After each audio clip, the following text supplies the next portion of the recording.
Hello बच्चों, आप लोग कैसे हैं? आई होप आप लोग अच्छे होंगे, मज़े में होंगे। आप लोगों का हमारे चैनल वीनू स्टडी में स्वागत है। बच्चों, इस वीडियो में हम आप लोगों को तत्वों के रासायनिक सूत्र के बारे में बता रहे हैं। चलिए चलते हैं बिना टाइम को वेस्ट किए अपने टॉपिक पर। तत्वों के रासायनिक सूत्र, केमिकल फॉर्मूला ऑफ एलिमेंट्स। किसी तत्व का रासायनिक सूत्र उसके संघटक कंपोजिशन का प्रतीकात्मक निरूपण है, जिसमें तत्व का प्रतीक हमें तत्व के विषय में बताता है तथा नीचे दाहिनी ओर दी गई संख्या एक अणु में उपस्थित उसके परमाणुओं की संख्या बताता है।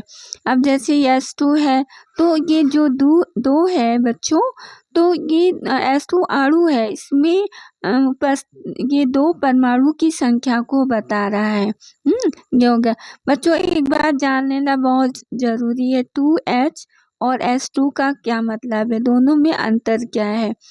ये 2H है, इसमें ये जो बताता है कि हाइड्रोजन के दो परमाणु हैं जो कि अलग अलग हैं, और इसमें ये बताता है बच्चों कि मतलब हाइड्रोजन के दो परमाणु आपस में क्रिया करके एक अणु बना लिए हैं।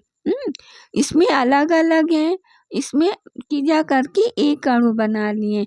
जो दो संख्या है, हाइड्रोजन के दो परमाणु है, दो परमाणु क्रिया करके हाइड्रोजन का एक अणु बना लिए।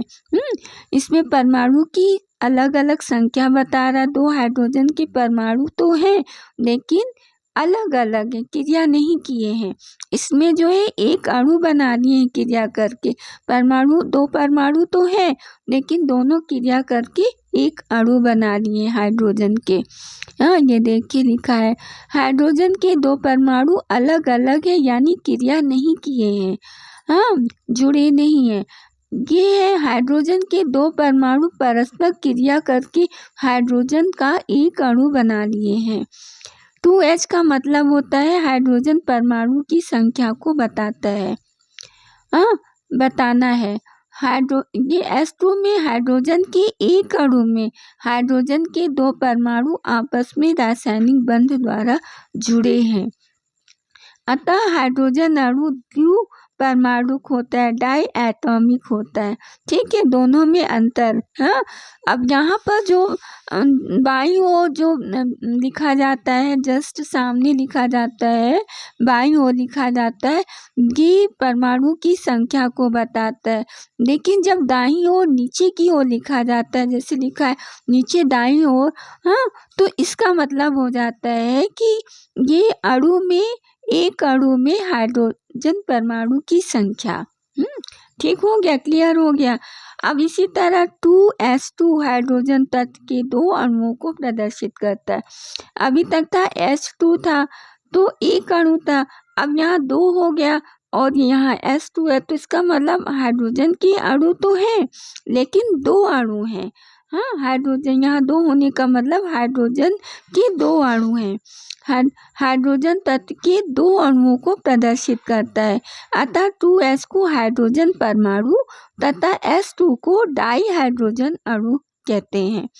इसी प्रकार ऑक्सीजन हुआ, नाइट्रोजन हुआ, क्लोरीन हुआ, ओजोन हुआ तथा फास्फोरस के अणु सूत्र क्रमशः O2N2 Cl2O3, ओजोन का O3 होता है, फास्फोरस P5 होता है।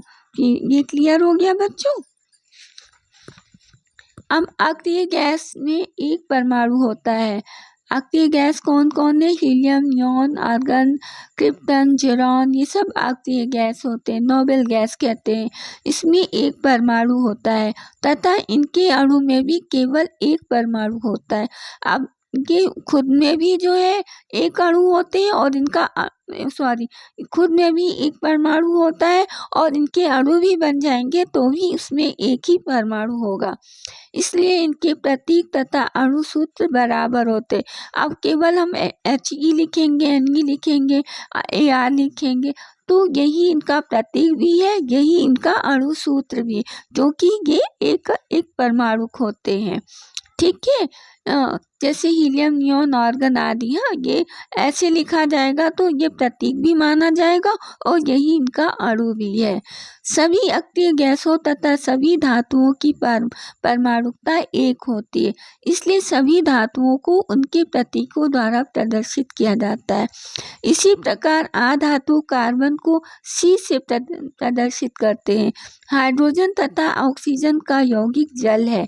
जल की एक अणु में 2 हाइड्रोजन परमाणु है तथा 1 ऑक्सीजन परमाणु उपस्थित होता है अतः जल का अणु सूत्र H2O है। बच्चों, ये हो गया। अब आता है आणविक यौगिकों के रासायनिक सूत्र।